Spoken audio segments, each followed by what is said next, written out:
Aquí estoy, en profundidad, sentado en el sofá con nuestro invitado, que es Paco del Río. Paco, ¿cómo estás? Bienvenido. Buenas tardes. Qué gusto, qué placer tenerte aquí. Muchísimas gracias. Voy a preguntarte un montón de cosas sobre el mundo de los trasplantes, que yo creo que va a ser un programa además muy deseado por mí, porque quería abordar este tema. Y te pido, por favor, que estés cómodo, tranquilo, relajado. A todos ustedes, prepárense para pasar un programa en profundidad, que yo creo que va a estar muy bien. Tengo conmigo a Paco del Río, que es coordinador de la Comunidad de Madrid de la ONT, Organización Nacional de Transplantes. Se espera, o por lo menos yo espero, una entrevista plácida, tranquila, pero muy emocionante. Empezamos ya en profundidad. Están todos invitados.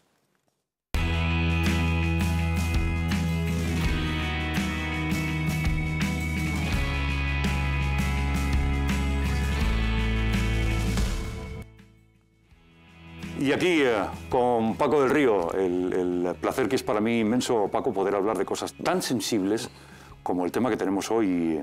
Fíjate, Paco, fíjate cómo está el mundo, cuántas tinieblas hay en el mundo, y hoy, en esta entrevista, abordamos la luz.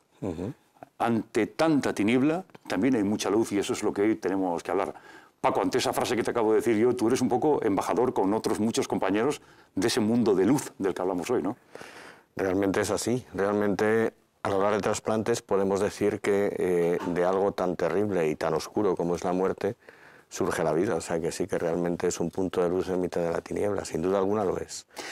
Quería la entrevista va a ser muy amable, vamos a abordarla desde diferentes perspectivas. Tengo muchos periscopios para mirar en el día de hoy, pero Paco, hay uno que te quería hablar para que tú me cuentes. Yo tengo la sensación de que tu vida es como si fuera una película, un director que está rodando y que tú tienes que abordar un papel, el papel que te ha tocado, que yo creo que es un papel donde interpretas algo que va a ser, que te va a marcar por siempre, ¿no?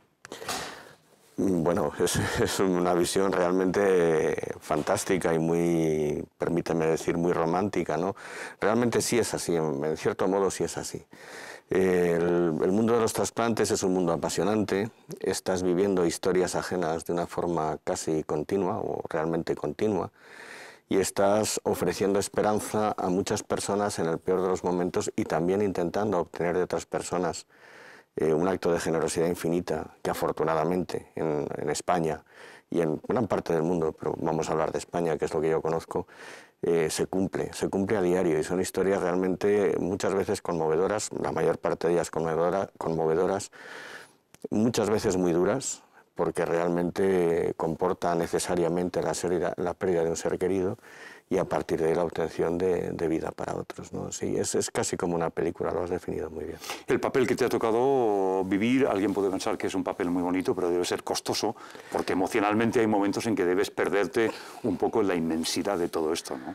Tiene momentos muy duros. De hecho, los coordinadores de trasplantes, yo soy coordinador de un hospital grande de Madrid también, del Hospital Clínico, que es uno de los más actividad de España y por lo tanto de Europa y posiblemente del mundo, y esa actividad deja huella. Es decir, los coordinadores muchas veces después o durante una entrevista, durante no, porque realmente estás en un momento en el que no puedes dejar nunca a la familia, tienes que estar siempre a su lado, pero después nos tenemos que ir un rato, tenemos que aislarnos. De hecho, no trabajamos solos, trabajamos en equipo y muchas veces, aunque uno lógicamente necesita tener un interlocutor, un referente con quien hablar y de quien depende en definitiva el éxito o no de ese proceso de donación, que es la parte más dura, pero sí necesitamos ese relevo emocional, ¿no? Muchas veces te sales, a veces te ves retratado en la situación que tienes delante, porque realmente pues, es una persona pues, a lo mejor parecida a ti en el sentido, pues como es mi caso, tener 2 hijos, tener tu edad, es decir, tener un montón de cosas que se parecen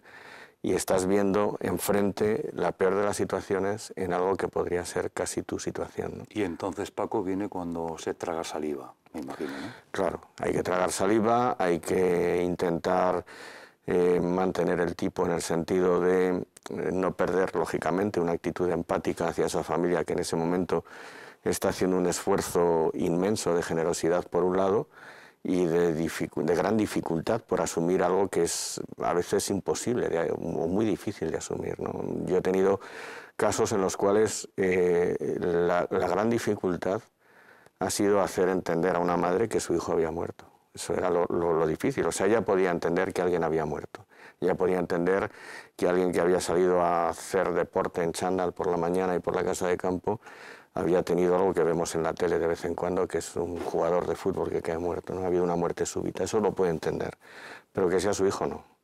Y realmente esa dificultad, esa gran dificultad, hasta que no lo ve, no lo asume, no lo entiende, se desbloquea el proceso. Pero ese tiempo realmente es muy complicado. Y se pasa mal, ¿no? Se pasa mal, sí. O sea, es difícil. Yo llevo 17, 18 años en esto, desde el año 2001 incluido, y pues no sé, pongamos que son 50 procesos de donación por año, pues multipliquemos 50 por 18, son muchos. Y se sigue pasando mal. Es decir, que no es algo que todos los coordinadores de trasplantes asumimos como la parte más difícil de todo el proceso, la entrevista familiar. Es difícil. Yo cuando hablaba contigo por teléfono para invitarte a este programa, hablé primero con Rocío de prensa, sí. Luego hablé contigo. Aparte de ser un hombre empático, da la sensación de que eres muy empático, eres muy simpático también por teléfono. Yo creo que eso te puede ayudar a esos procesos. Fíjate cómo es una entrevista televisiva en profundidad. Paco del Río, que estás hablando de trasplantes, que llevas casi 18 años en esto, y tienes los ojos emocionados. Estamos hablando de algo... Estabas como, permíteme, como visualizando esa conversación con esa madre a la que tienes que decirle que su hijo se había marchado, ¿no? Y se te iluminan los ojos. Yo creo que la persona también cuenta en esto, ¿eh? Hombre, claro, es que si no, vamos a ver, quiero decir, cualquier profesión necesita lógicamente una, no sé cómo decirlo, una inmersión en el papel que vas a desarrollar, ¿no? Y el papel te trae encima muchos recuerdos a veces difíciles de volver a traer, ¿no? Es complicado y son muchas historias a las que asistes y se truncan, y bueno, pues a partir de ahí es un poco tu profesionalidad o tu profesión la que te tiene que hacer sacar todo lo demás para quitar, no para quitar, sino para pasar a un segundo plano esa emoción o esos términos de emoción, seguir adelante con ello, pero esa emoción vuelve. Es decir, luego te vas a casa y te acuestas y entonces te quedas con el recuerdo de la familia, de la madre. A veces son pequeños detalles, más que la situación. Las situaciones se parecen mucho, son todas malas, son todas duras, pero hay pequeños gestos o pequeñas, no sé cómo decirlo, a veces palabras, frases... Que ayudan, ¿no? Claro, sí, sin duda. Esto también se aprende, es decir, aparte de tener la necesidad de tener que hacerlo porque es tu trabajo y porque sabes que es bueno hacerlo, tienes que aprender a hacerlo, es como todo, ¿no? Es decir, que hay técnicas, hay toda una serie de formas de aprenderlo y aprender a hacerlo bien para que en ese momento cuidar los detalles es muy, muy importante. O sea, el generar la confianza en esa otra familia de que lo que estás haciendo va a salvar vidas es lo que al final acaba desbloqueando o permitiendo que las cosas salgan adelante. Ten en cuenta que en España el año pasado tuvimos la tasa más baja de negativas del mundo y de la historia. Un 12% de negativas familiares.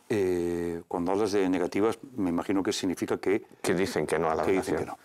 A veces es imposible, hay razones múltiples. Hay, bueno, pues desde bloqueos emocionales, de esto no está ocurriendo, esto no ha pasado y lo que usted me está contando, pues sí, pero no. O sea, la historia es, ¿qué me está contando usted? ¿No? Claro, eso es a veces. Otras veces es el no poder decidir, es decir, la madre, el padre, o sea, no hay nada peor, lógicamente, en este mundo que asistir a la muerte de un hijo, ¿no? Probablemente la entrevista más dura sea cuando la donación, intentas obtener la donación de los padres, es decir, que son los padres a quienes haces la entrevista, ¿no? Y en esas situaciones, insisto, a veces es muy difícil desbloquear a los padres y que entiendan, asuman y entiendan lo que les está diciendo. Yo, vamos, tengo la absoluta certeza desde hace ya años, pues todos los que llevo en esto, de que la gente es buena, es decir, la gente es generosa y la gente se ofrece y ofrece todo. O sea, ¿qué más puede ofrecer, ¿no?, en un momento tan complicado? Yo creo que no hay nada más que eso, ¿no? Claro. Es lo máximo. Es lo máximo, sin duda. Tengo una pregunta para ti. Estamos hablando con la persona, con el profesional. Y a lo mejor cuando tú decías que era el hospital clínico, cuando tú trabajas allí y trabajas con equipos, sería muy interesante hablar de protocolos. ¿Cómo funciona todo eso? Porque la gente que nos está viendo ahora Paco, no conocen nada los donantes, los que reciben el trasplante. ¿Qué protocolo existe? ¿Desde qué momento iniciamos el punto de partida y hasta dónde llegamos?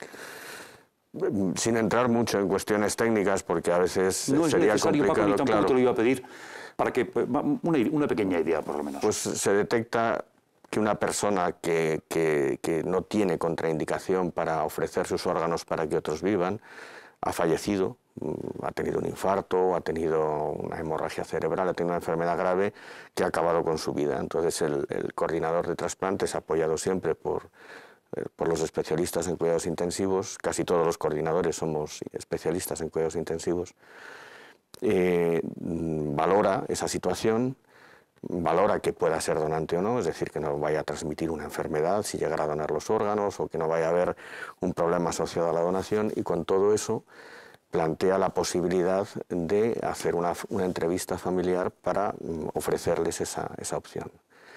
La ley en España recoge la donación de órganos como un derecho, y eso es muy importante, es decir, yo tengo derecho a hacer el bien a los demás. Lógicamente, hacer el bien nunca puede ser una obligación, pero sí es una tendencia, y te aseguro que es una tendencia.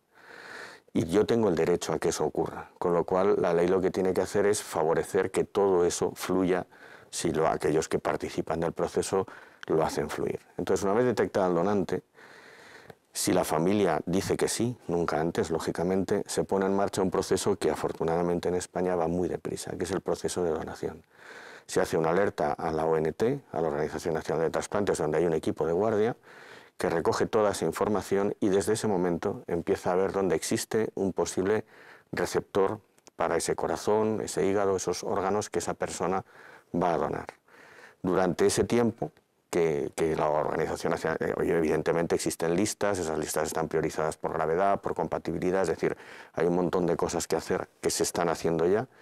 Y en el momento en que surge la persona más adecuada o la que más lo necesita para recibir ese órgano, entonces la ONT se encarga de decirle al coordinador de ese hospital que el corazón va a ser para un paciente, me lo voy a inventar, en Valencia o en Córdoba o en donde fuere.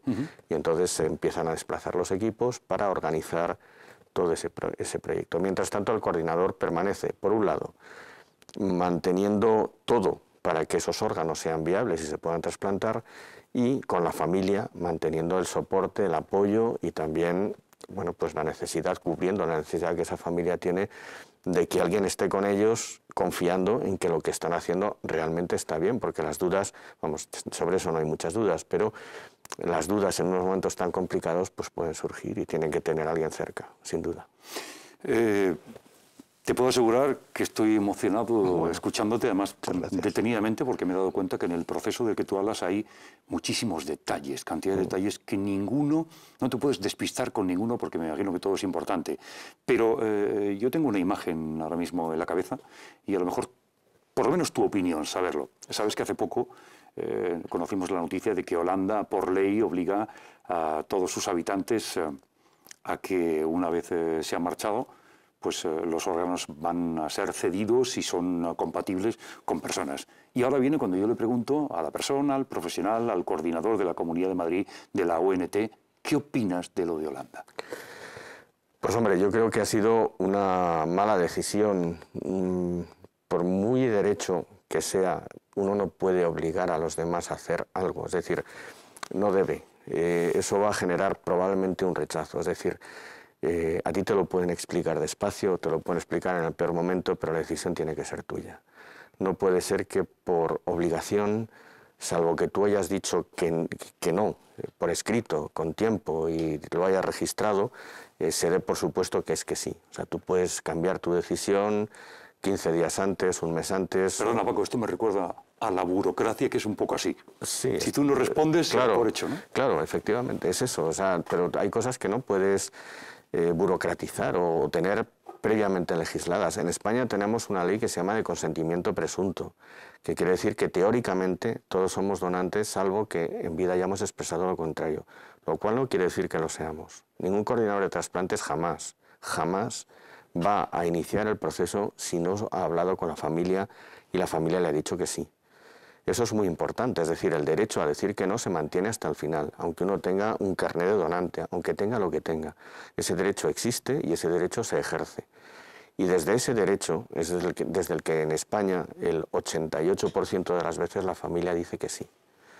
Si uno le impusiera a toda la población la necesidad de que, salvo que digas en este momento que no, y además lo firmes y lo lleves a una ventanilla, a un registro, y lo dejes muy por escrito, va a ser que sí, probablemente la actitud sería otra, porque no es adecuado, es decir, no pueden decidir por ti hasta ese extremo. Es verdad que tú eres una autoridad contando esto y por tanto tu opinión era indispensable para que en profundidad tuviera esa fotografía, ese retrato.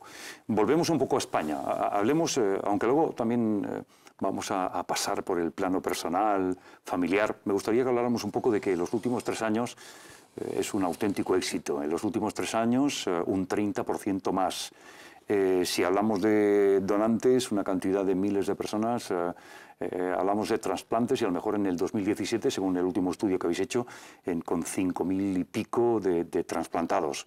Bueno, estamos hablando de éxito total en la ONT, la Organización Nacional de Trasplantes. ¿Cómo lo vives tú, ese éxito de todos los trabajos de investigación que se hacen? Hombre, ese éxito es un estímulo continuo para seguir trabajando en ello. Es decir, una cosa que funciona bien, que además ves que tiene buenos resultados, porque los tiene afortunadamente. Vamos a ver, la historia del trasplante tiene menos de 100 años. En el año 1960 y no recuerdo cuánto, pero vamos, en la década de los años 60 se empezaba a hablar de conceptos que ahora son básicos, están muy asumidos y son la base de todo. Es decir, es algo muy joven que ha crecido muy deprisa, que tiene una base que no es estrictamente técnica, porque el aspecto técnico de los trasplantes, que lógicamente es muy importante, está absolutamente basado y amparado en el aspecto humano. Es decir, los trasplantes funcionan porque la gente es generosa y porque la gente dona los órganos, los propios, se hace ese documento de voluntades anticipadas, se hace expresión, se lo cuenta a la familia, es decir, de alguna forma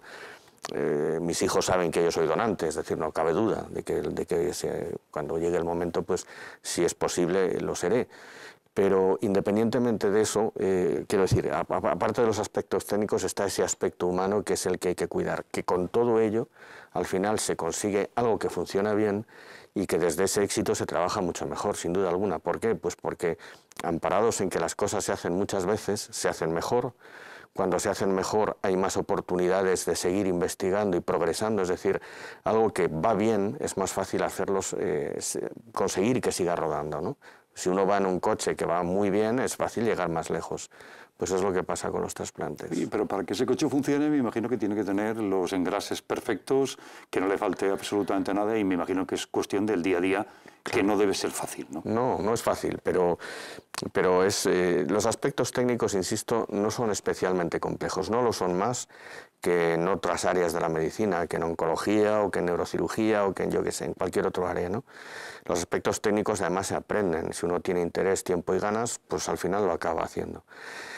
Y lo que es muy importante, insisto, es generar un aspecto de confianza y de transparencia hacia la sociedad que repercuta en que todo esto siga funcionando tal y como tú dices. Es decir, que cada día haya, pues eso, no sé, en Madrid hoy no sé qué cifra puede haber, pero 10, 15 donantes cada día, es decir... Cada día. Claro, es que es mucho, son muchas veces las que ocurre, lo cual hace que todo también vaya mejor, porque entre otras cosas ya no es tan excepcional tener un amigo, un pariente, un primo o un conocido que tenga un riñón trasplantado, tenga un hígado trasplantado, es decir, es algo que se normaliza. Lo que hay que intentar es que el trasplante, la donación y el trasplante sean hechos lo más normales, lo más incluidos dentro de la vida cotidiana, a pesar de lo terrible que es el momento en que ocurre, pero lo más incluido en la vida cotidiana, porque de esa forma, al normalizarlo, la gente, lógicamente, tiene ya una idea, digamos, una preaceptación, una mayor facilidad para aceptar algo tan complicado, ¿no? Hablemos de la imagen que yo creo que tiene prácticamente, si no el 90% de la gente que nos está viendo, yo creo que un tanto por ciento muy alto. Déjame que te cuente, Paco del Río. Yo estoy viendo ahora mismo una nevera, unos médicos corriendo, helicópteros que aparcan, gente pegando gritos para canalizar ese pasillo por donde puedan pasar.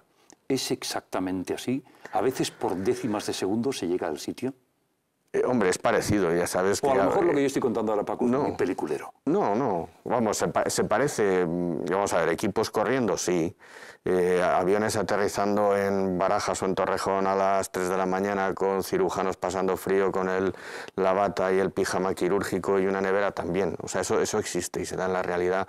Luego ya, pues hombre, cuando uno hace una película de ficción, pues ya lo rodea de una serie de aspectos románticos o de ficción que lo idealizan más, ¿no? Pero sí, la verdad es que sí que es algo, no es que las décimas de segundo sean muy importantes, pero sí es muy importante el tiempo, no tanto como las décimas. Iba a hablar de eso, es la lucha contra el tiempo. La lucha contra el tiempo, sí. Un órgano, hombre, ahora afortunadamente, y un poco al hilo de lo que comentabas antes, la nevera está siendo sustituida por algunas máquinas, ¿no? Hay máquinas que son increíbles y cuando uno va a dar un curso de donación y trasplante a cualquier sitio, yo mañana viajo a dar uno, hay máquinas... ¿Qué les vas a contar sobre las máquinas? Bueno, mañana sobre las máquinas, mañana una pequeña parte sí que les voy a contar. Mañana es un tipo de donación muy complejo que se llama donación a corazón parado, que es... también en España está creciendo de forma exponencial. ¿Te puedo preguntar sí. qué es donación a corazón parado?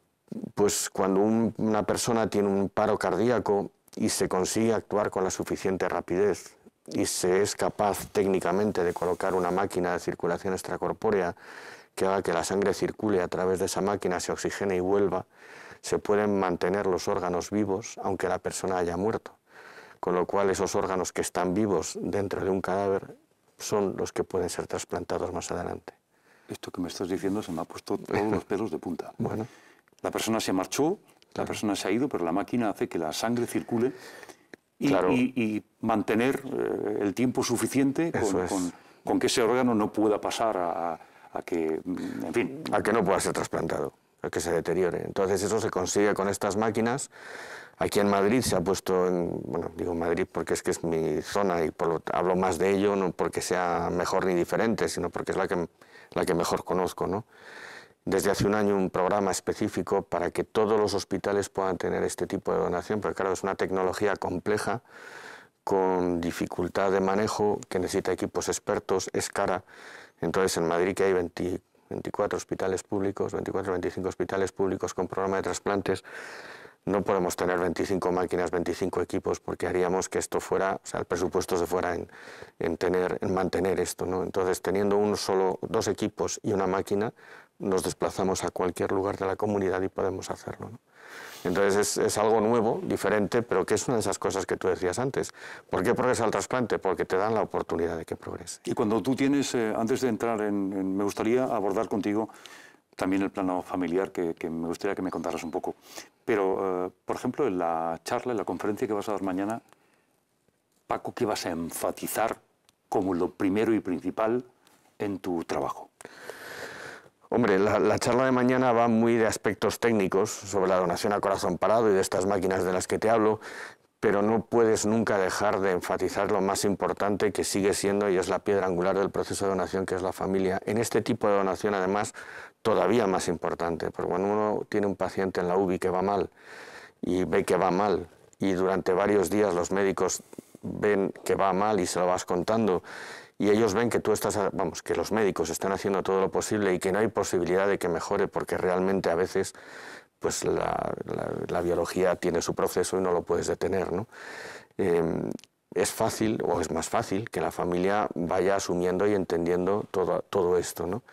Pero cuando uno se muere de repente, se le para el corazón y hay que correr, porque entonces sí que hay que sustituir ese corazón para mantener unos órganos vivos y poder trasplantarlos, ahí la presión es mayor, porque la familia también tiene que pensar contra reloj. No lo puede notar, ni tú puedes transmitirle esa sensación, por supuesto, faltaría más.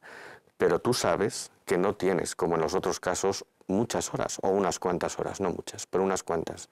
Tienes un límite de tiempo, que son 4 horas, y si no lo has conseguido, pues, aunque luego te digan que sí, ya no va a ser posible. Por supuesto, vas a seguir con ellos, todo va a seguir igual, ellos no van a notar la diferencia, pero el problema es que va a haber personas que no se van a poder trasplantar. Entonces, esa presión la notas tú, no la tienen que notar ellos, pero tú sí la tienes, ¿no? A lo mejor lo que te voy a decir ahora lo tienes ya superado, pero esa presión de la que estás hablando, es verdad que la compartes con un equipo, pero para ti debe ser muchísimo, ¿no?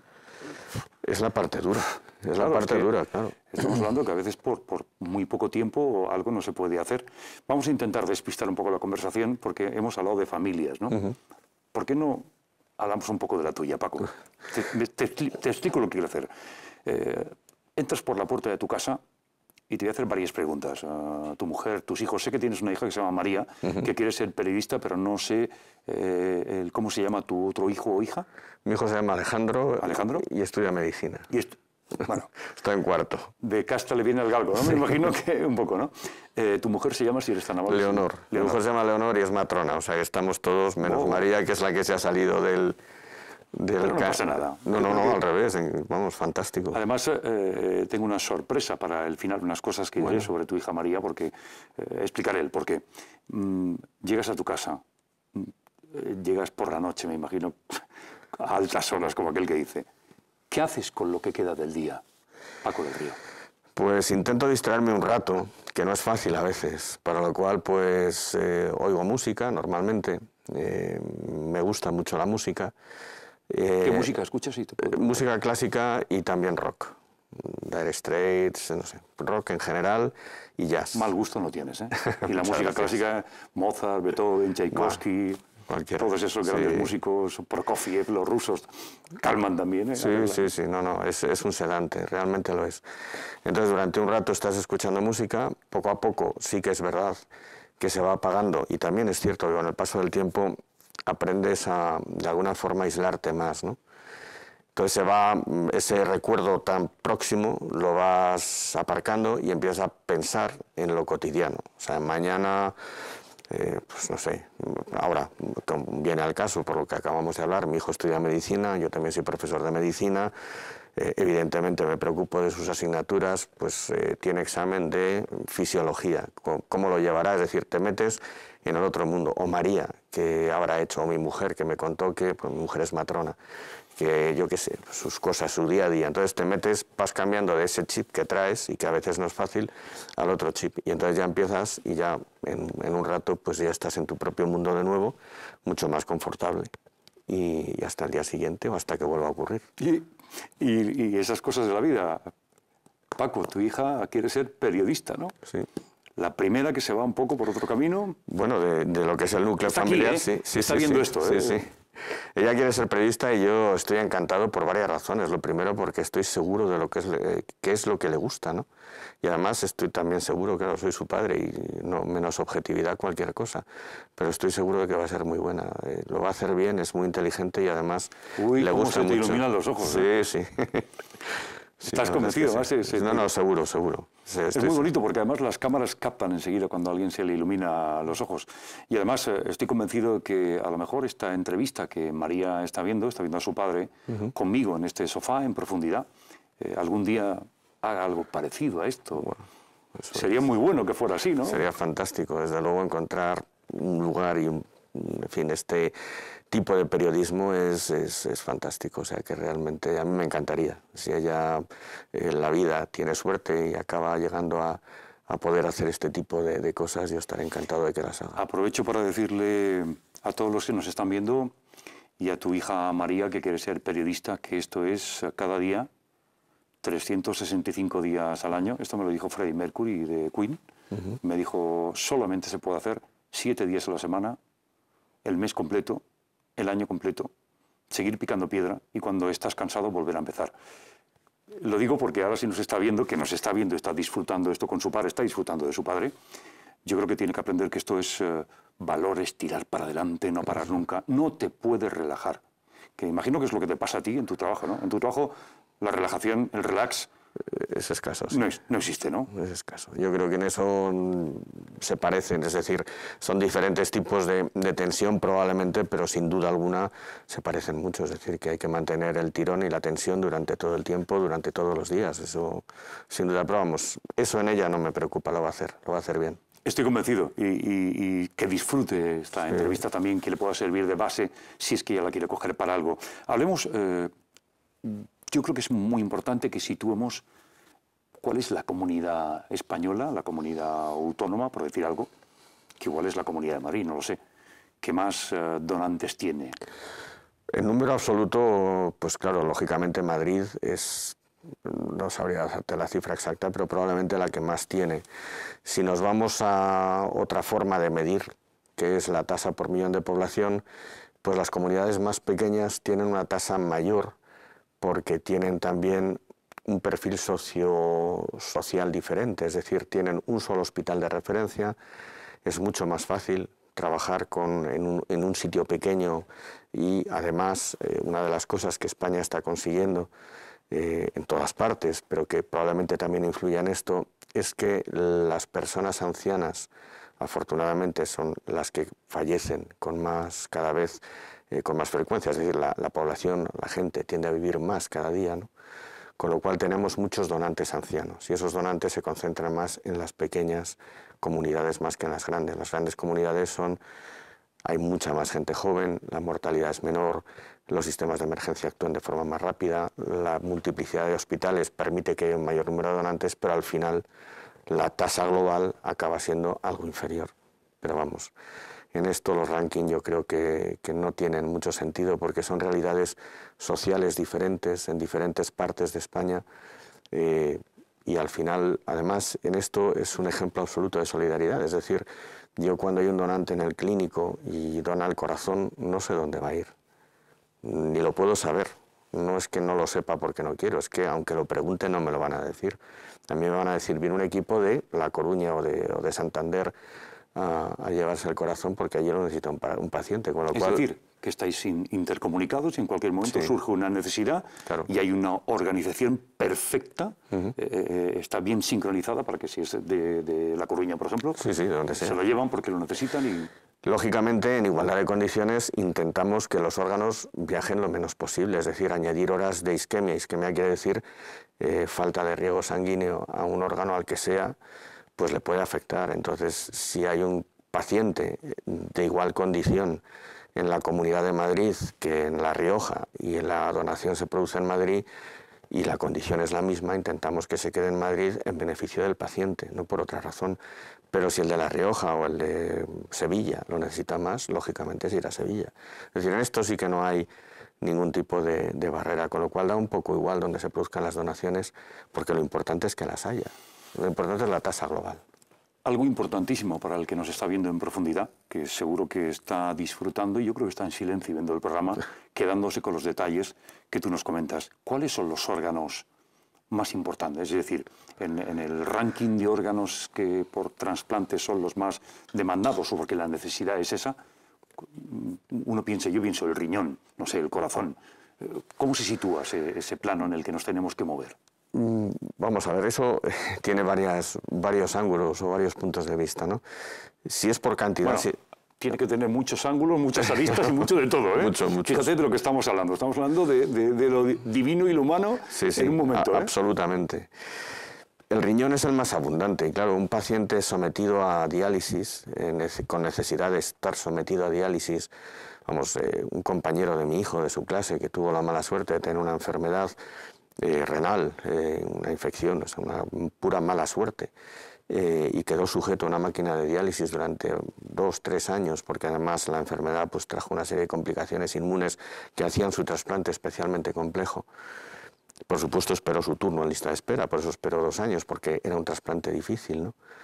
Pero que lo vi de cerca, es decir, estaba viendo a un amigo de mi hijo que venía a jugar a casa a veces o a estudiar, y lo pude percibir todavía con más crudeza. ¿Qué sentías cuando estabas viéndolo? Pues un poco de rabia, porque no pudiera de alguna forma salir de esa situación y desde luego lástima por él y por sus padres, por todos, ¿no? Porque él sufría y sin querer hacía sufrir a la familia, ¿no? Este chaval pues lógicamente cambió, estamos hablando de edades además digamos, complicadas, ¿no? Y cambió su forma de ver la vida, su forma de entender las cosas, las relaciones, es decir, de ser un niño absolutamente amable y feliz, pues le vi convertirse en una persona claramente infeliz, ¿no? Un niño que chupaba hielo para no pasar sed en verano, es decir, cosas realmente duras, ¿no? Complicadas de ver además en alguien que conoces y quieres. No es tu hijo, pero es un amigo de tu hijo y lógicamente tienes un afecto, ¿no? Estabas diciendo eso ahora, Paco, y he podido visualizar perfectamente lo que estabas diciendo y debe ser muy complicado, ¿no? Tienes sed y tienes que chupar un hielo. Claro. No puedes beber porque tu riñón no va a producir orina, con lo cual todo el líquido que introduzcas se te va a quedar dentro y la única forma es sacarlo con diálisis, pero la sed en verano. Es decir, que por eso te digo que a veces son pequeños detalles, pequeños entre comillas, los que te hacen sentir la necesidad de trabajar en esto con más intensidad, ¿no? Dejar en ello más tiempo. Porque a veces... el día tiene solo 24 horas. Bueno, pero también depende de cómo lo aproveches. Es decir, el día tiene 24 horas, pero ya sabes que el tiempo se mide por el reloj y también un poco a veces por tu, no sé, por tu corazón o por tu cerebro. Es decir, tú puedes hacer que una hora sea eterna o que una hora sea un suspiro, ¿no? Entonces, esto es lo mismo. Aquí tienes que intentar rentabilizar el tiempo al máximo en beneficio. Si te gusta lo que haces, ¿no? Y crees en ello y confías en que lo que haces está bien, no te cuesta tampoco tanto trabajo. A ti te gusta mucho lo que haces. A mí me gusta. Hablas con mucho sosiego, con mucha paz, con mucha tranquilidad. Me imagino que por el aprendizaje que has tenido en todo esto, pero cuando se te iluminan los ojos es que esto te gusta. Claro que me gusta, sí. No, hombre, yo tengo la suerte de tener las dos visiones. Tengo pues la visión de la familia en el peor de los momentos y la absoluta y fantástica visión de la familia a la que está sacando de una situación terrible, ¿no? O sea, de gente que además, cuando llegamos a la situación que se llama alerta cero, que es una expectativa de vida de entre 24 y 48 horas, la angustia que tiene esa familia esperando una llamada es terrible. ¿Cómo se llama esto? Alerta cero. Alerta cero.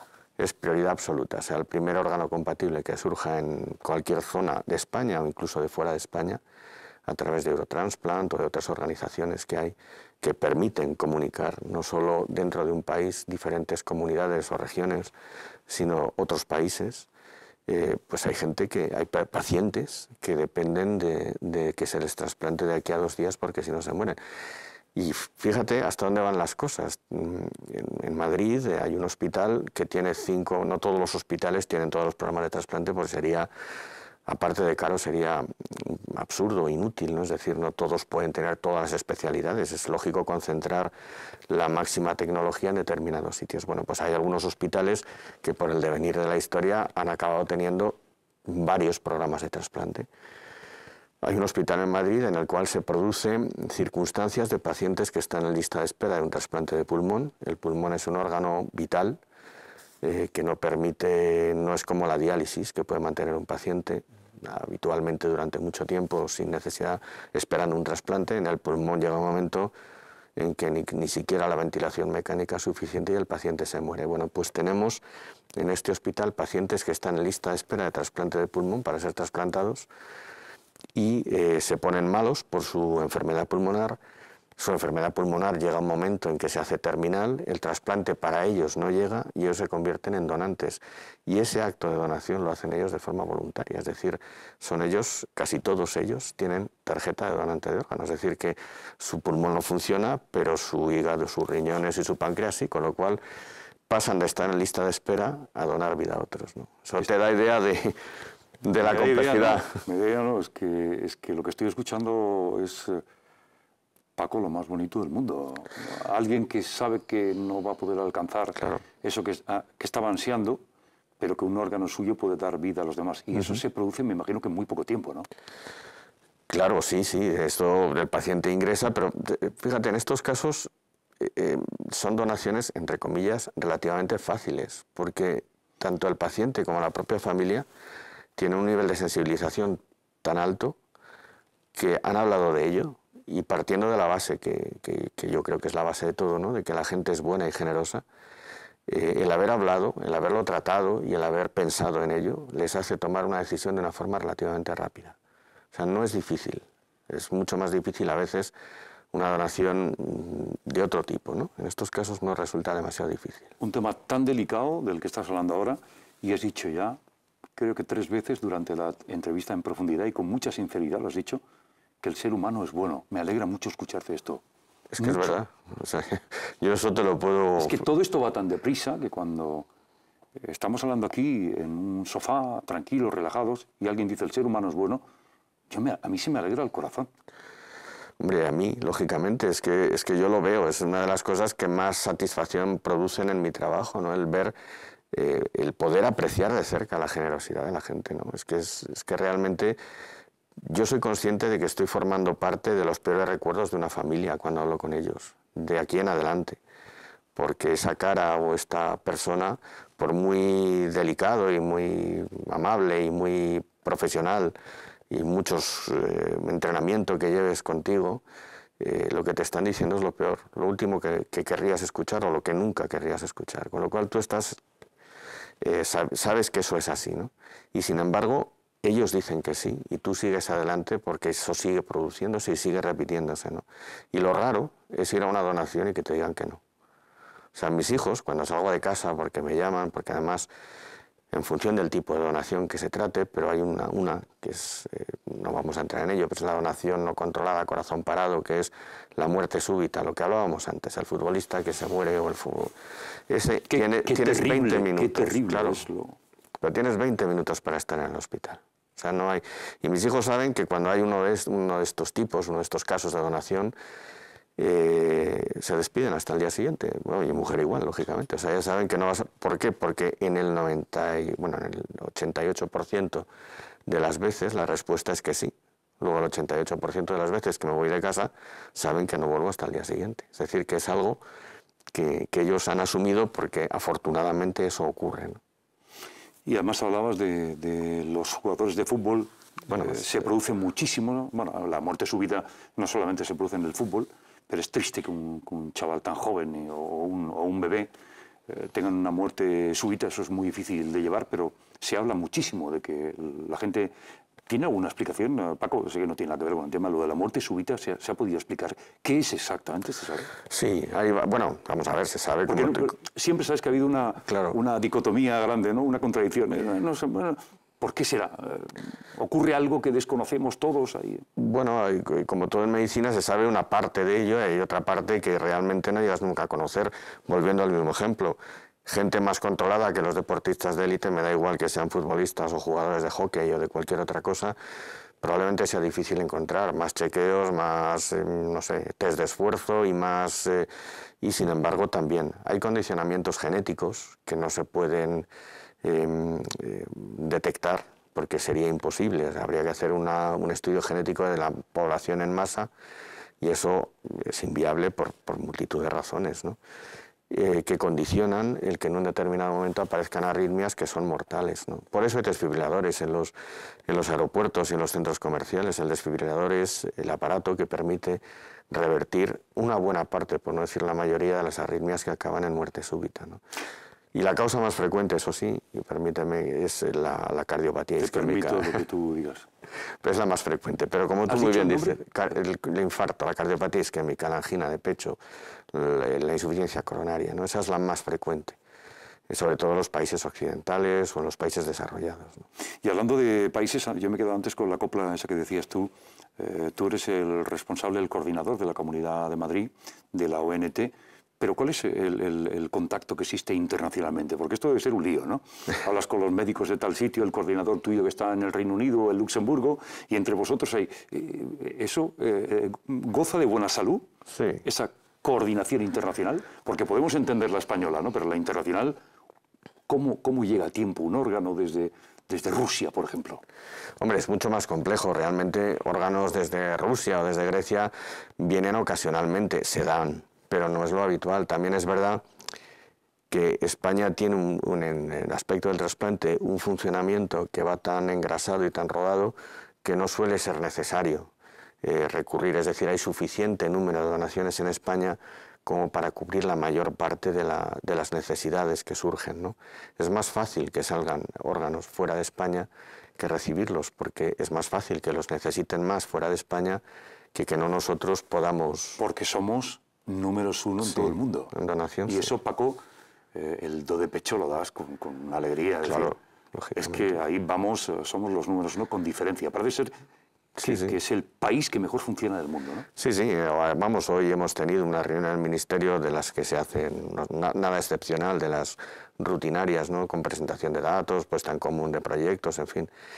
Y en esa misma reunión se han ofrecido los datos internacionales, los últimos. Estamos por delante de Estados Unidos, de Canadá, de cualquier país. Estamos muy por delante. Hoy, dos cosas ya para finalizar, estamos a punto de acabar.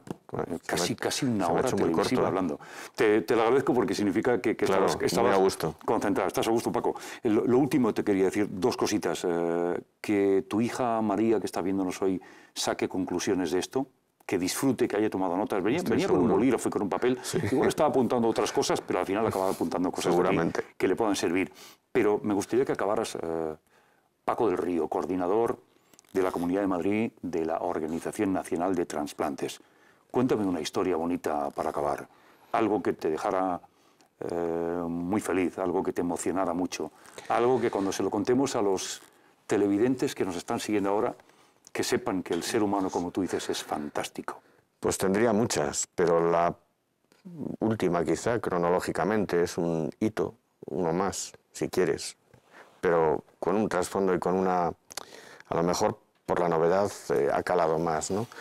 En un hospital de Madrid hace muy poco tiempo se ha hecho el primer trasplante de corazón de grupo incompatible, de grupo sanguíneo incompatible. Es decir, hay un axioma en trasplantes igual que en transfusión de sangre. Y es que si eres del grupo A, te tiene que poner el grupo A. Es decir, no se puede poner sangre de otro grupo, ¿no? Y había un niño pequeño, un niño pequeño, muy pequeño, de no sé, 7 meses, muy pequeño, que nació con una cardiopatía congénita y estaba abocado a la muerte. Y entonces estaba abocado, no estaba en alerta cero todavía, pero vamos, le debían faltar escasos días, ¿no? Y entonces el grupo de médicos que atendían a este niño, a este paciente y lógicamente a sus padres con él, pues habían intentado, bueno, ellos no podían intentar más allá de lo posible, pero habían valorado todas las posibilidades. Por supuesto había una alerta general para cualquier corazón, porque además los niños tienen otra condición. Es que claro, a un adulto le sirve un corazón grande y en grande entran muchos tamaños, pero a un niño de 10 kilos el corazón es muy pequeñito. Entonces, y lógicamente y afortunadamente hay muy pocos niños pequeños que mueran, con lo cual hay muy pocas donaciones. Es decir, que el problema se iba complicando, la situación de los padres era de absoluta desesperación, ¿no? Y estábamos todos, los médicos que lo llevaban directamente, lógicamente muchísimo más, implicados emocionalmente. Era imposible no estarlo, ¿no? Es decir, que era muy complicado abstraerte y ponerte en el aspecto técnico y, bueno, vamos a ver, hay que hacer... Porque además estás mirando al niño y... Claro. Y estás diciendo, ¿qué pasa aquí, no? Y entonces el día que surgió el corazón, ese día fuimos todos, fue todo el mundo, todo el que era necesario que estuviera. Estas cosas, lógicamente, solo van las personas que es necesario que estén, no va nadie a... Y fue, al final, pues en el quirófano todo el mundo se echó a llorar. Médicos, padres, todo el mundo. Fue realmente emocionante. Pues con esta emoción, Paco, de dar vida, crear vida constantemente, de saber que somos los números 1 en todo el mundo, de que el 2017 tuvo un balance de un 30% más de donaciones, y yo creo que acabar así es absolutamente un placer. Esto cuando lo estén viendo Leonor, Alejandro era tu hijo, Alejandro y María, que lo disfruten porque tienen un padre fantástico, un profesional increíble, porque si no, no estarías donde estás casi 18 años y como persona, cuando te estabas emocionando, me estaba emocionando yo, Paco del Río, porque a mí también los ojos se me estaban, los lagrimales empezaban. Es que hablar de vida, hablar de luz, hablar de seres humanos buenos, como tú has hablado, no estamos acostumbrados a la televisión que va a todo ritmo y que no es capaz de pararse en un sofá, sentarse un rato y contar cosas normales, extraordinarias y milagrosas, pero normales para ser conocidas y que digamos, oye, que somos, porque te digo una cosa, somos unos seres privilegiados tú y yo que estamos aquí ahora mismo. No te quepa duda, sí, sin duda. Hasta la próxima. Muchísimas gracias, Fernando, ha sido un auténtico placer. El placer mío, el placer espero que hayan sido... Yo he estado durante un rato sentado en este sofá escuchando a nuestro invitado y había momentos en que se me paralizaba el corazón, bien se entienda, entre comillas, no se me paralizaba nada, ni tenía ninguna arritmia, pero era auténtica emoción de que los seres humanos, decía Paco del Río, que son buenos. Me quedo con eso. Ya otro día será otra entrevista, será otra cosa lo que haremos aquí, pero los seres humanos buenos. Hasta la próxima entrevista de En Profundidad. Espero que lo hayan pasado bien.